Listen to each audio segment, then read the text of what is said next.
Qala mastankiftu minal istifadah wa ma bakhiltu minal ifadah. Wakila lan den dikatakan libni Abbas radhiyallahu taala anhuma, kepada Ibnu Abbas radhiyallahu taala anhuma, bima adraktal ilma, dengan sebab apa engkau memperoleh ilmu. Sejarah mengatakan bahwasanya Ibnu Abbas ini mendapatkan doa spesial dari baginda Nabi Muhammad sallallahu alaihi wasallam, di mana Rasulullah sallallahu alaihi wasallam mendoakan, Allahumma allimnahu bitta'wil. Ya Allah, ya, berikanlah ilmu kepada kepada Ibnu Abbas ini tentang mengenai ilmu takwil, ya. Terus apalagi dari Ustaz Ali, faqihu fiddin wa 'allimhu takwil. Di situ doanya Rasulullah, Allahumma faqihu fiddin. Ya Allah, berikanlah pemahaman dalam hal ilmu agama kepada Ibnu Abbas, wa 'allimhu ta'wil, dan berikanlah ilmu pengetahuan mengenai tentang ilmu takwil atau tafsir. Sehingga Ibnu Abbas, beliau orang yang termasuk adalah sahabat yang muda, dijadikan satu rujukan oleh para sahabat menjadi seorang sahabat yang ahli tafsir karena berkat doanya baginda Nabi Muhammad sallallahu alaihi wasallam. Suatu ketika ada yang bertanya kepada Ibnu Abbas radhiyallahu taala, bima adraktal ilma, dengan sebab apa engkau memperoleh ilmu? Dengan sebab apa engkau ini menjadi orang yang alim, bisa menjadi orang ahli tafsir? Beliau ini mendapatkan doa dari baginda Nabi Muhammad sallallahu alaihi wasallam. Dengan sebab doa tersebut, beliau itu tidak mengandalkan doanya Rasulullah, tapi beliau justru makin semangat ketika doakan. Kalau kita ketika minta doa, didoain aja, tapi ikhtiarnya ya Ustaz, doain saya biar saya jadi orang alim. Iya, saya doain biar antum jadi orang alim. Tapi di lapangannya, ya, ketika ada seperti ini aja, masih banyak orang yang mendahulukan kepentingan dunia daripada akhirat. Ya, ini lagi pada nonton bola semua, rata-rata ini pada kagak hadir, ya. Tadi sebagian juga mungkin ada yang masih di jalan karena kemacetan, ya, di Gelora Bung Karno katanya macet sehingga jalanan jadi macet, orang pada pulangnya ini terlambat, katanya seperti itu.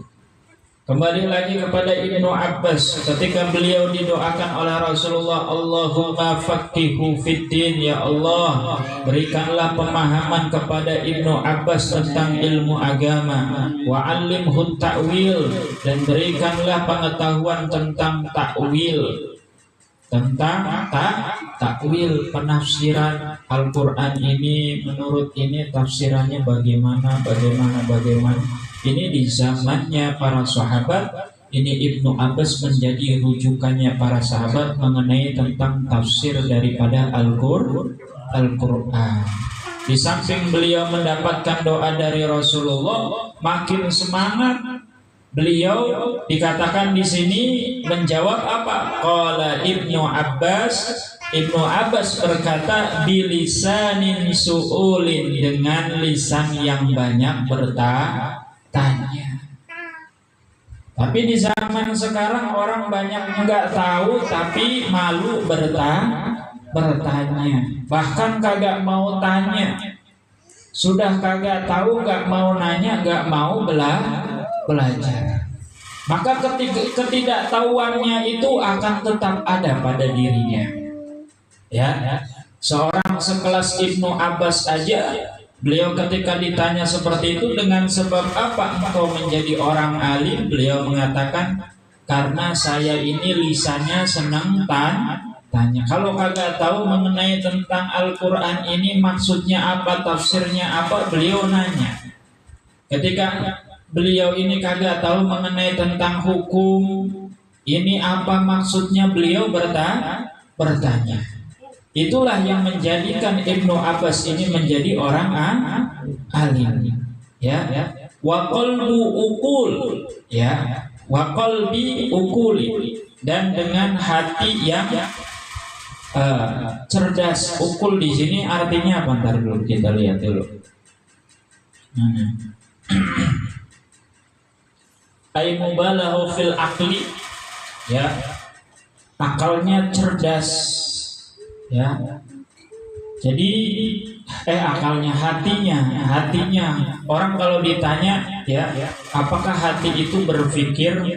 Ya, sebenarnya malah justru banyak ulama yang mengatakan hati itulah yang berpikir menentukan satu keputusan. Kalau memutuskan satu keputusan melalui otak, pikiran, maka yang ada banyak kontroversinya. Tapi kalau antum ini menentukan satu kebijakan pakainya hati, tanyakan hati kamu. Biasanya orang kayak gitu. Ketika ada satu atau dua perkara, ya, dia ini bingung mau memilih mana.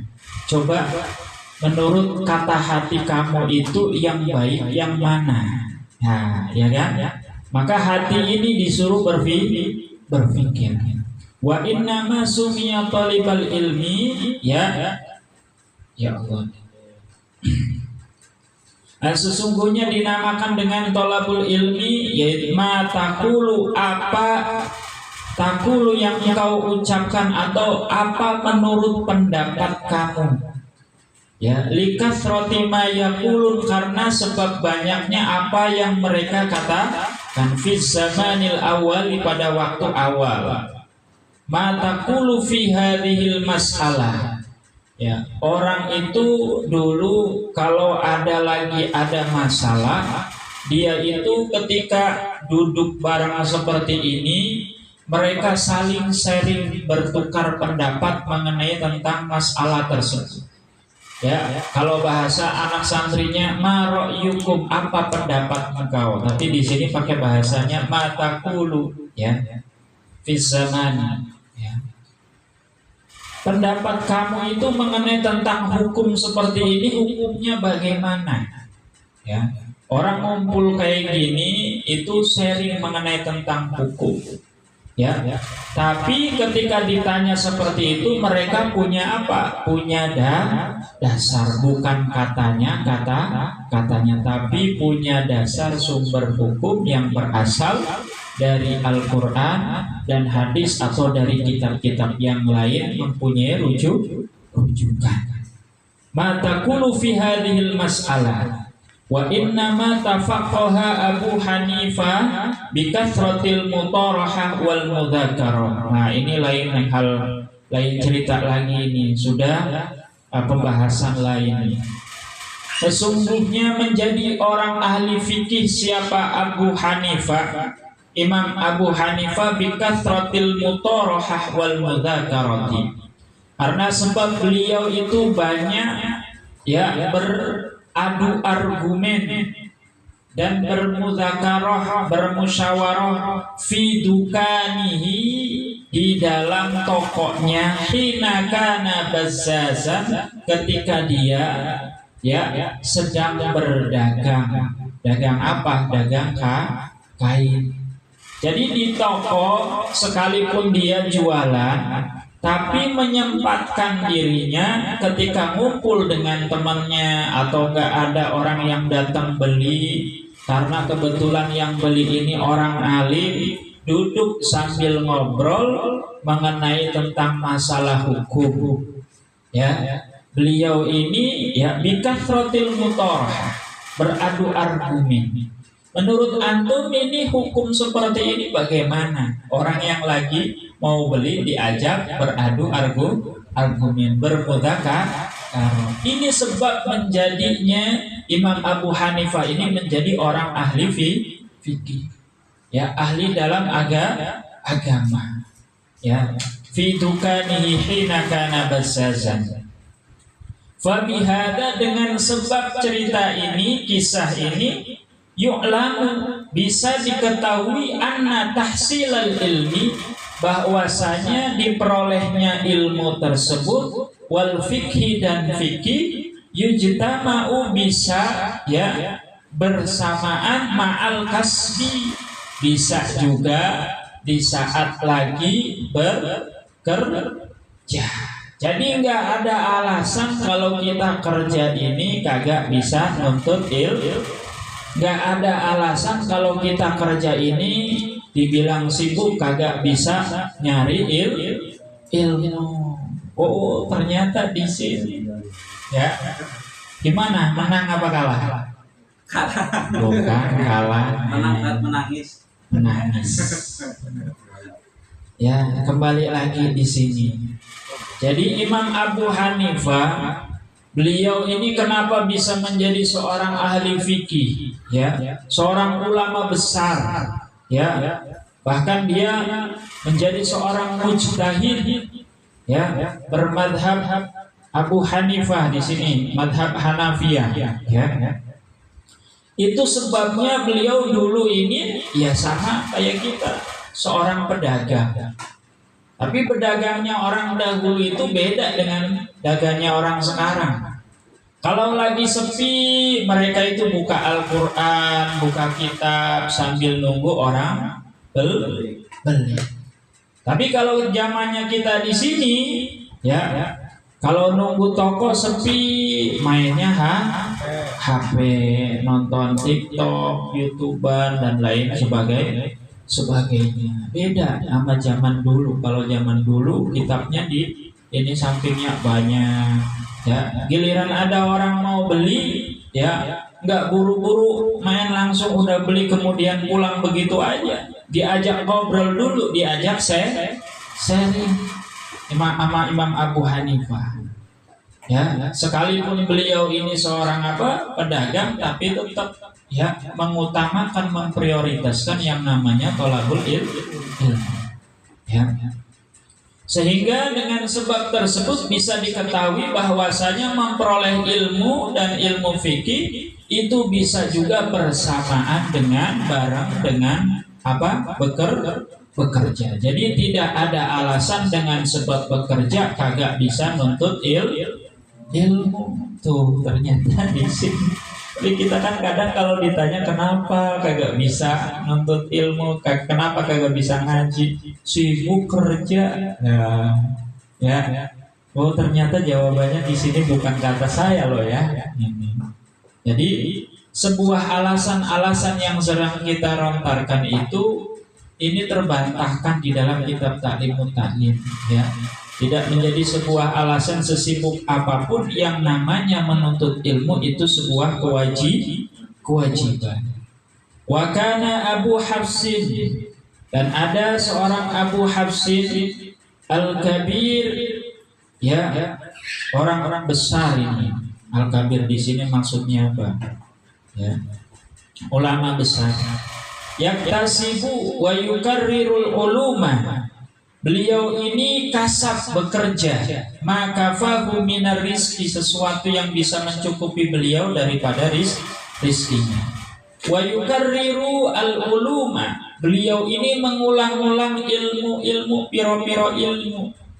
Fa in kana la budda li talibil ilmi minal kasabi li nafaqati iyalihi wa ghairihi. Karena sesungguhnya karena ada la buddha, ya, harus bagi seorang thalabul ilmi minal kasbi, daripada bekerja. Sebagai seorang penuntut ilmu pun wajib untuk bekerja. Untuk apa tujuannya kita bekerja? Di antaranya li nafaqati iyalihi, untuk memberikan nafkah kepada keluarganya. Bahasanya la budda di sini bukan wajib, tapi la budda. Kalau la budda di bawahnya wajib. Jadi ada sebuah keharusan bagi seorang thalabul ilmi ini tidak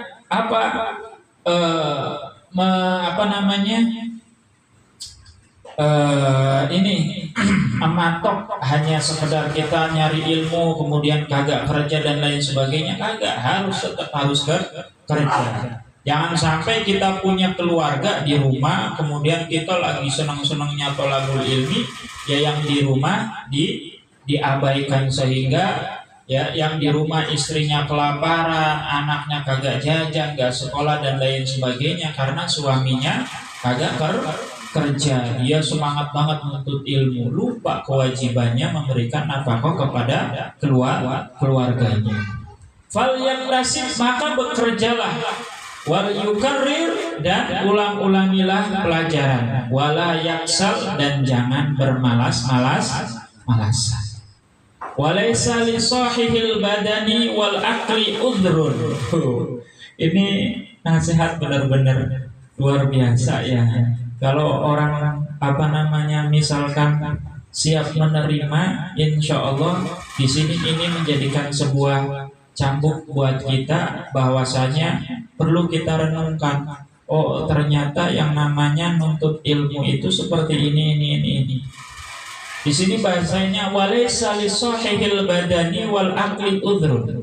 Tidak ada kata uzur bagi orang yang memiliki badan sehat dan akal sehat. Kembali kepada diri kita badannya sehat apa sakit?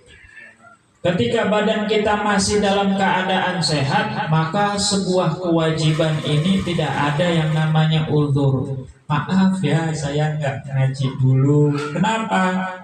Karena saya sibuk dan lain sebagainya. Itu nggak bisa dijadikan sebuah alasan.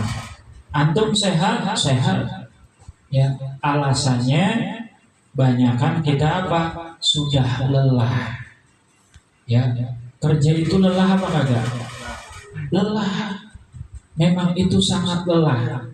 Saya pun kalau sudah lelah luar biasa. Tapi ya insya Allah kalau memang itu lelahnya benar-benar lelah, kita kagak bisa apa-apa lagi, yang mungkin di situ ma'dzur. Ya. Nah, wal aqli, dan badan kita sehat, akal kita juga sehat, nggak ada kata uzur fi tarkit ta'allumi wat tafaqquhi, dalam meninggalkan ta'allum, belajar dan mempelajari ilmu agama. Perlu digarisbawahi ini ya. Karena kita sering banget ya, di antaranya kita ini kalau ditanya kenapa nggak hadir, kenapa ini jawabannya ternyata di sini. Kalau saya nggak berani untuk mengatakan ini enggak. Yang mengatakan adalah kitab taklim di sini. Ini menjadikan sebuah pelajaran buat kita. Ternyata selama ini apa yang kita lakukan adalah kurang tepat. Alasan adalah sebuah kalimat yang mengelah karena ada kemalasan dalam diri kita. Jadi tidak ada uzur, walaysa li sahihil badani wal aqli uzrun fi tarkit ta'allumi wal tafaqquh. Kemudian ya Imam Az-Zarnuzi beliau mengatakan fa innahu la yakunu afqara min Abi Yusuf. Sesungguhnya tidak akan menjadi lebih fakir min Abi Yusuf, dari seorang Abi Yusuf. Walam yamna'hu dzalika minat tafaqquhi, dan dia tidak tercegah daripada mempelajari ilmu agama, ilmu fikih. Kalau ada orang alasannya, Ustaz, saya ini bekerja karena kalau saya nggak kerja, saya ini kagak punya apa-apa dan lain sebagainya, sehingga saya tidak bisa mondok, sehingga saya tidak bisa ngaji karena saya sibuk kerja. Di sini dikasih sebuah sebuah contoh ya, ibrah, gambaran. Antum jangan bilang seperti itu. Noh, ada contohnya Abu Yusuf. Beliau ini orang yang paling paling fakirnya fakir, yang mana beliau bisa menyempatkan untuk menuntut ilmu dan menjadi orang yang paling alim di masanya. Ini salah satu muridnya Imam Abu Hanifah dari kalangan orang yang miskin. Tapi walam yamna'hu dzalika, akan tetapi sekalipun dia ini miskin, sekalipun dia ini fakir, tapi tidak menjadi sebuah halangan untuk tidak menuntut ilmu. Jadi di sini yang perlu kita pikirkan, seperti itu. Faman kana lahu malun katsirun, dan barang siapa yang memiliki baginya ini al-malu malun katsirun, harta yang banyak. Terus bagaimana kalau kita ini termasuk dari golongan orang yang punya? Apakah ini kagak bisa untuk hadir? Apakah kagak bisa untuk menuntut ilmu? Justru sebaliknya, orang yang diberikan harta yang banyak, justru dia punya kesempatan banyak, peluang banyak untuk menuntut ilmu.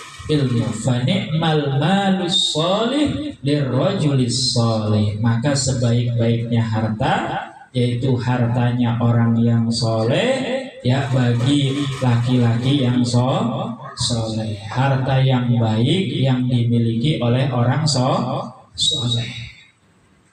Makanya ketika kita mau bermuamalah, kita pun kudu lihat-lihat. Kita mau beli sama siapa? Kalau kita mau beli sama barang, sesuatu yang kita butuhkan, lihat dulu penjualnya. Kira-kira kalau kita beli sama orang yang penjualnya ini, kita paham betul tuh orang ini suka maksiat. Sedangkan di sana ada harganya agak mahalan dikit, tapi dia orangnya soleh. Ya, maka lebih baik kita beli yang agak mahal sedikit dibandingkan kita ini beli terhadap barangnya orang yang ahli maksiat. Karena seandainya kalau kita membeli, sama saja kita membantu, ya, karena sebab harta kita punya yang kita beli kepada dia, ini menjadikan dia ini punya banyak peluang untuk melakukan kemaksiatan. Tapi kalau kita bisa memberikan keuntungan sama orang yang soleh, malah justru kita ini membantu dia untuk lebih banyak berbuat kebaikan. Wakila, dan dikatakan li alim, bagi seorang yang alim, ya, bima adraktal ilma. Jadi ada di sini orang yang nanya terhadap orang yang alim, ya, ayyi syai'in adraktal ilma, dengan sesuatu apa engkau memperoleh ilmu? Qala bi abi ghaniyyin, saya menjadi orang alim, mendapatkan kedudukan orang yang terhormat, menjadi orang yang alim dengan sebab bapak saya yang kaya dermawan. Karena banyak orang yang kaya pelit, banyak. Ini beliau anaknya seorang yang kaya raya dan dermawan. Beliau ini bisa menjadi orang alim karena sebab bapaknya ini, dia itu ahli sedekah, yang menyebabkan akhirnya anaknya menjadi orang alim. Terkadang dia itu orangnya nggak cerdas amat, tapi kok bisa menjadi orang alim? Ada wasilahnya, bisa jadi orang tua yang mana dia senang membantu orang-orang soleh, sehingga orang soleh tersebut mendoakan anaknya menjadi anak yang soleh. Itu bisa jadi sebabnya seperti itu. Alasannya li'annahu kana yastani'u bihi ahlal ilmi wal fadli. Itu di sini ketemu jawabannya.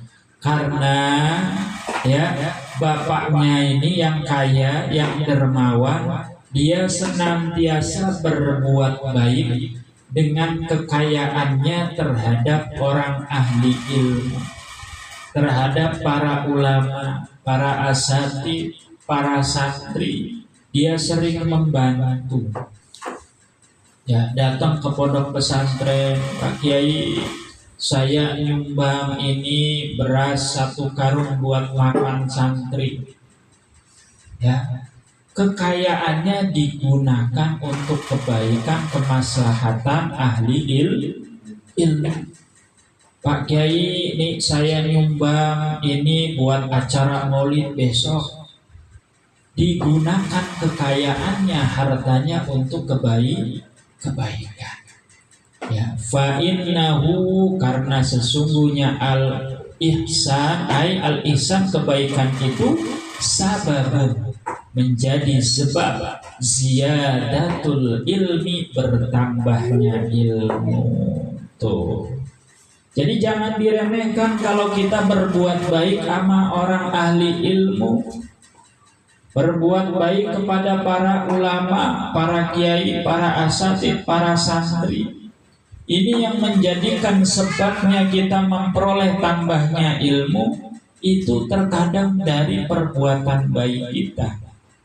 Yang punya harta, dia ini gunakan harta kekayaannya untuk kebaikan, kemaslahatan untuk ahli ilmu.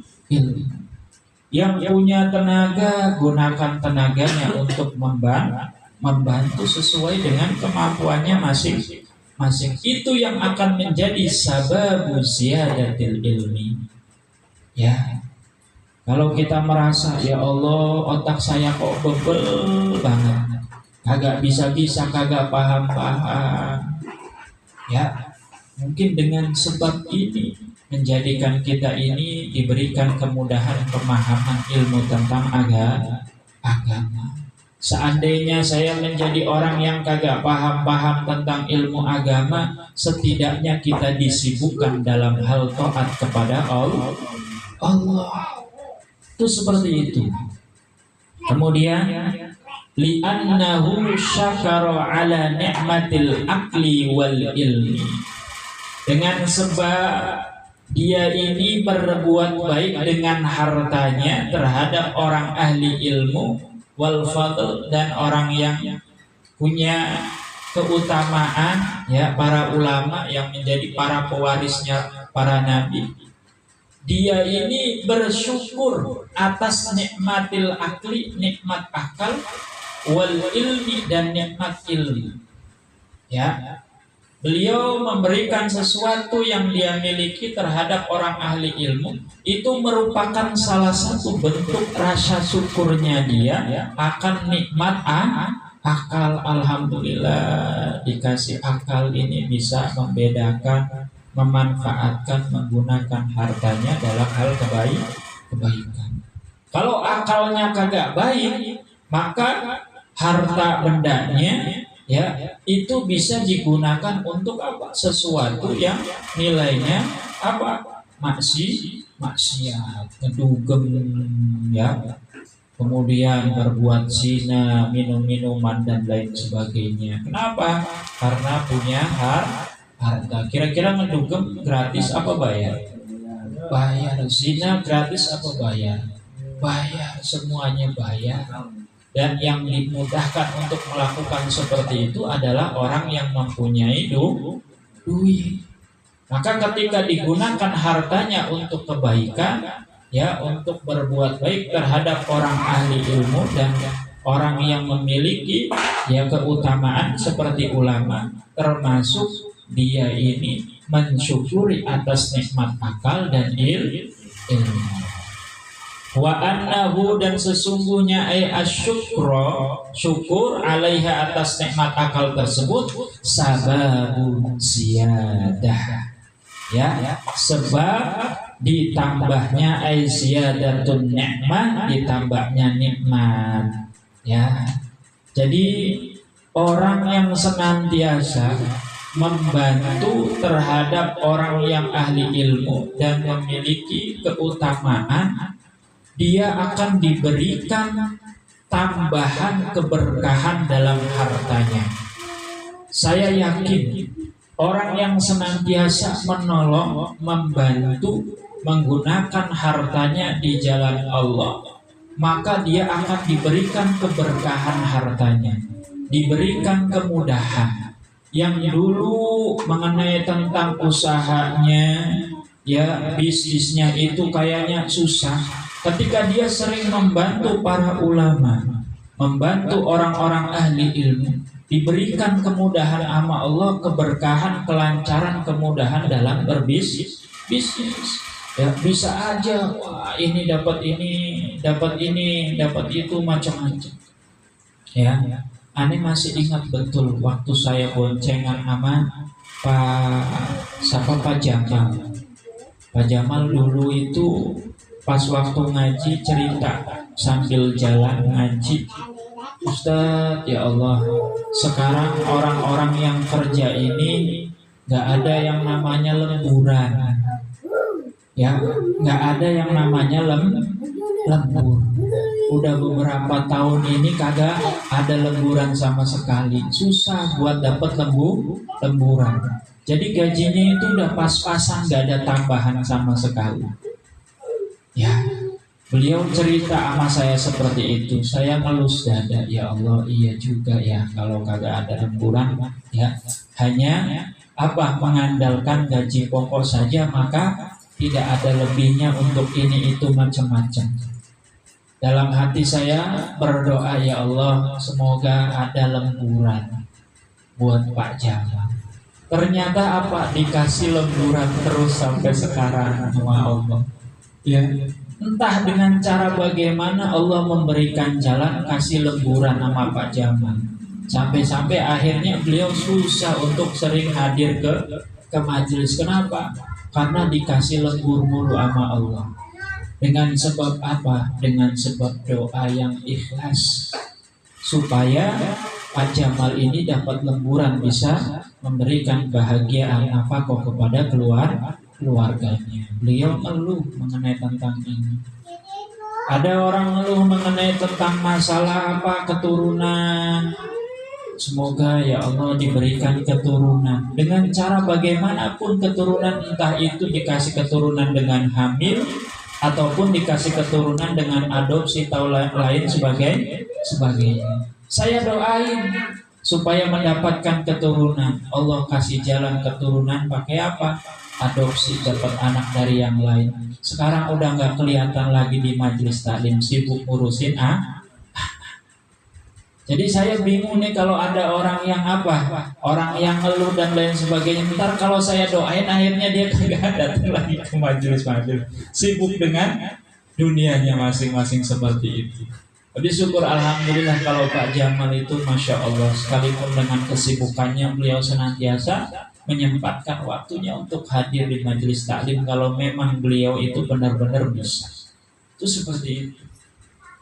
Itu sebab daripada dia memperhatikan orang ahli ilmu wal fadl, dikasih ziyadah nikmat sama Allah. Itu seperti itu. Asal ketika dikasih kelebihan ziyadah ilmu ataupun nikmat, jangan sampai lupa asal mulanya kita bagaimana. Ngaji tetap ngaji, gak ada alasan. Walaysa li sahihil badani ya wal akli udhrun li tarkit ta'allum wa tafakkur. Itu perlu digarisbawahi. Kagak ada alasan bagi orang yang masih badannya sehat, masih kuat, akalnya masih sehat, masih waras, gak ada alasan untuk meninggalkan yang namanya ngaji. Kalau kita masih memberikan satu alasan, itu tidak menjadi sebuah alasan yang kuat. Hanya dalam diri kita ini ada sifat yang namanya malas. Itu seperti itu kata Imam Az-Zarnuji. Ya. Kemudian di situ ya ada lagi di sini. Kila dikatakan qala Abu Hanifah, Imam Abu Hanifah berkata, wa hadhil jumlah maqulul qaul. Kila innama adraktul ilma bilhamdillahi ta'ala wasyukri. Sesungguhnya aku memperoleh ilmu itu dengan sebab selalu memuji Allah, alhamdulillah. Kemudian wasyukri, dan bersyukur. Ya, ma wasaltu ila hadhil martabati minal ilmi illa bil hamdilillah wa tana'ihi wa syakarahu fi muqabalati ni'ami. Jadi Imam Abu Hanifah kalau sudah menuntut ilmu kemudian dia diberikan kefahaman, diberikan pemahaman, ngerti, dapat ilmu walaupun cuma satu ayat, walaupun cuma satu hadis, dia senantiasa membaca alhamdulillah.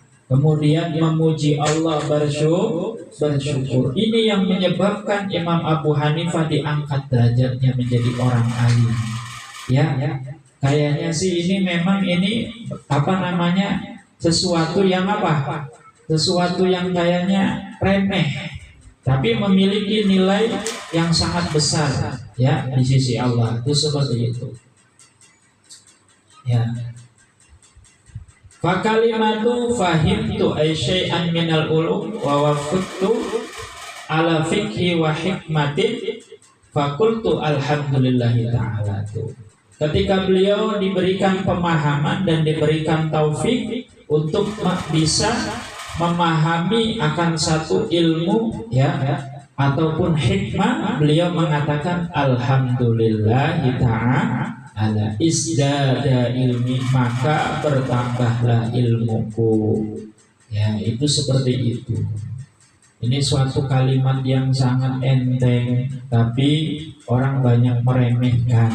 Nah, biasa aja habis ngaji udah. Makanya kalau habis ngaji saya selalu bilang alhamdulillah. Ini kalimat alhamdulillah satu pujian yang menandakan kita ini bersyukur sama Allah dikasih pemahaman tentang ilmu agama. Ini yang akan menjadikan bertambahnya ilmu. Wallahu a'lam bishawab.